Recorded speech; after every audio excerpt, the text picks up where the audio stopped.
Bonjour. Le premier chapitre de la Genèse s'ouvre sur une affirmation fondamentale: Dieu a créé la totalité de ce qui est. Au commencement, Dieu créa le ciel et la terre, ce binôme de totalité. Et lorsqu'on parle de totalité, il faut non pas simplement entendre la totalité des choses matérielles, mais aussi, comme on va le voir, le temps, les idées. Dieu crée et est à l'origine de toute chose. Cette affirmation est très ample et très profonde.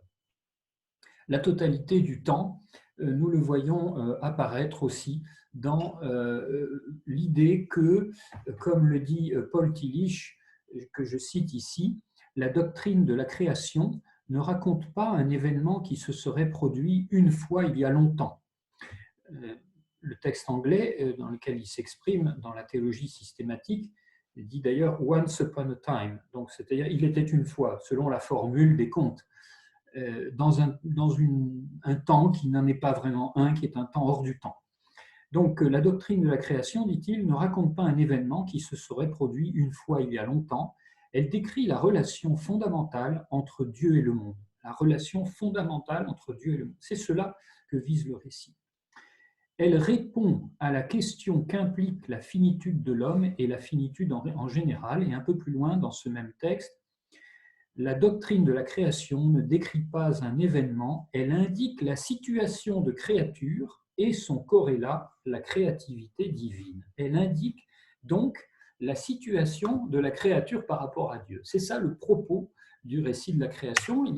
Donc, elle part vraiment le propos du récit, c'est un propos sur l'origine et non pas sur le commencement temporel, voilà, un événement qui se serait passé quelque part dans l'histoire de l'apparition de l'homme, par exemple. Donc, si nous regardons un peu plus près le texte qui nous est proposé, par exemple, dans la traduction de la liturgie, Dieu dit, tombons sur au verset 3, Dieu dit que la lumière soit et la lumière fut. Alors, nous relevons déjà une première chose, c'est que Dieu crée la lumière, mais il ne le fait pas de manière immédiate. On n'a pas ici Dieu fit la lumière et la lumière fut, mais Dieu dit que la lumière soit et la lumière fut. C'est une nuance extrêmement importante parce que par rapport là aussi à d'autres récits des origines, d'autres mythes des origines, le parti pris judéo-chrétien est celui de renoncer à une efficience matérielle immédiate où Dieu fabriquerait. Dieu ne fabrique pas, Dieu crée. C'est-à-dire, il donne d'être ce qui n'est pas encore, c'est la définition de la doctrine de la création ex nihilo, mais il instaure une séparation même dans la manière dont il crée, puisqu'il crée par une parole. Or, la parole suppose un interlocuteur. La parole suscite une réponse ou une attente, une écoute déjà. Et nous avons donc ici l'idée d'une distance nette entre Dieu et ce qu'il crée, ce qui est le fondement même du monothéisme. Dieu n'est pas ce qu'il crée. Et pour bien signifier ça, la parole est finalement la meilleure manière de le faire.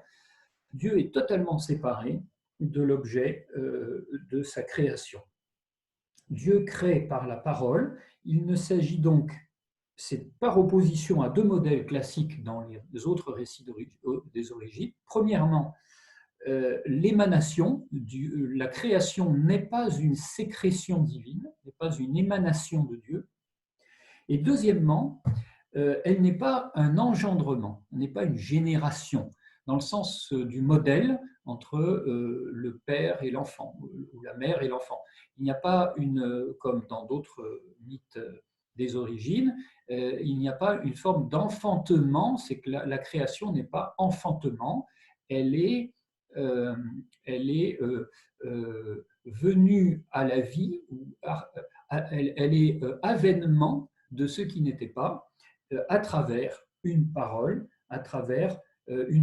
qui la reconnaît comme autre, qui reconnaît cette création comme autre. Et cette création commence par la lumière. Dieu vit que la lumière était bonne. Et ça, c'est une principale thèse également. Donc Dieu a créé la totalité de ce qui est, mais tout ce qui est bon. Et ça commence par la lumière. Et ensuite, dans le texte, on va voir que à chaque création, chaque élément est béni pour dire que tout est bon. Et finalement, l'existence de la ténèbre, des ténèbres, on voit que Dieu sépara la lumière des ténèbres. Les ténèbres semblent être déjà là, ou peut-être par un effet d'ombre projeté, le fait d'illuminer quelque chose crée une ténèbre, et finalement, Dieu crée une séparation, instaure une séparation, et cette séparation instaure immédiatement la temporalité, car au fond, la lumière puis la ténèbre instaure un jour qui va être nommé jour 1, et non pas premier jour, il faudrait dire plutôt jour 1, c'est-à-dire Dieu crée le jour, Dieu crée le temps. Et voici les premiers éléments extrêmement importants dans ces premiers versets